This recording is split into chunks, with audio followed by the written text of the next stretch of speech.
ούτως ή άλλως. Η οποία όμως είχε και προβλήματα, γιατί όταν ξεκίνησε η περίπτωση της Άλος, εν πάση περιπτώσει, η Βυζαντινή Αυτοκρατορία ήταν πολύ συρρικνωμένη. Είχε πάρα πολλά προβλήματα, ήταν συρρικνωμένη σε πολύ στενά όρια, γεωγραφικά θέλω να πω, με όλα τα προβλήματα που είχε με τη Δύση.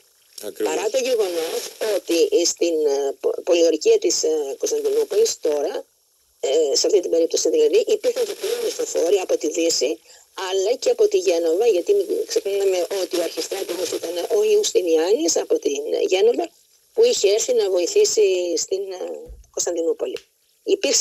Υπήρχε μια στενή σχέση και με τη Δύση, και βέβαια η Κρήτη ήταν ένα κομμάτι της, ήταν ένα ξεχωριστό θέμα. Το θέμα, όταν λέω, αφορά την γεωγραφική θέση, δηλαδή σαν να λέμε επαρχία.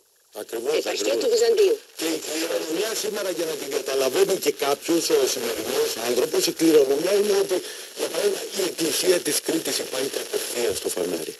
Ακριβώς, στο φανάρι.